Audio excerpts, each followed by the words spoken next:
Hello Mzansi, welcome to Mgosi Mzansi. If today is your first time visiting this channel, please do the right thing and click the subscribe button, and also don't forget to smash the like button. It seems like a cool endzaba ya MacG na Minnie Dlamini.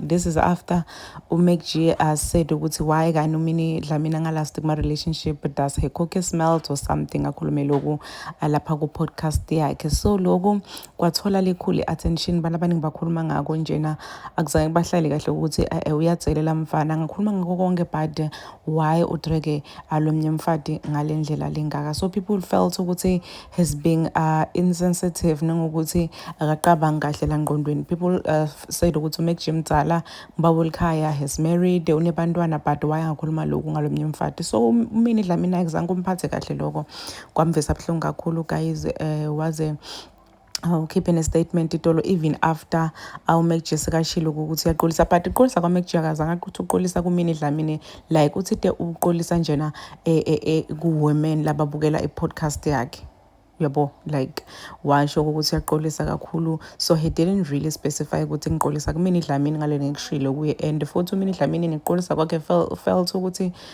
it wasn't genuine, hence why she said ukuthi yena usaqhubeka with taking legal actions against ubani MacG for what he said about her go podcast.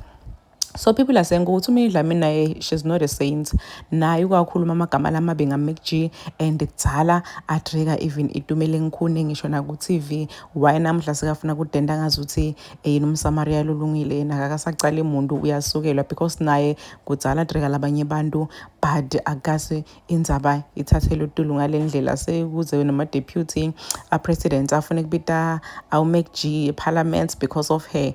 Now she's acting like a saint, uzakhiphe ne-statement sokuthatha kamqoleli kubani ku-MacG.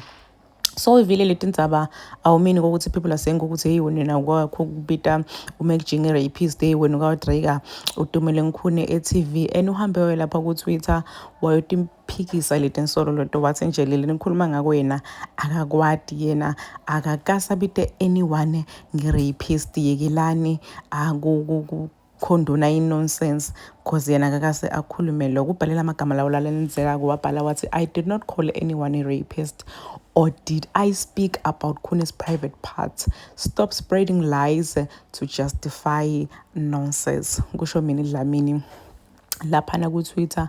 Even after le Twitter le nkosi yami ibhale mhla ka-13 May, bantu bamdrega ini people said ukuthi stop lying, soyaphika nyalo ngoba tiyakhalela vele ukile. Washo ukuthi thina sonke siyahlanya ukuthi singathi wena ukakhuluma awathi uMacG rapist nangokuthi wena you've been dragging ukhune even e-TV, then why are you denying ukuthi uke wakwenda lokho? So people are really dragging uMinnie Dlamini ukuthi gele yekela kuphika nje, siyati into lesikhuluma ngayo.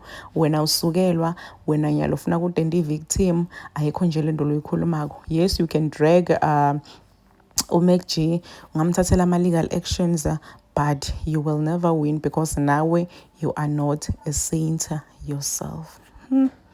Guys, gushubile. Please do comment what you think below down in the comment section. Don't forget to hit the notification bell so that you can be notified whenever I upload a new video. This is the end of my video. I am signing out. Goodbye.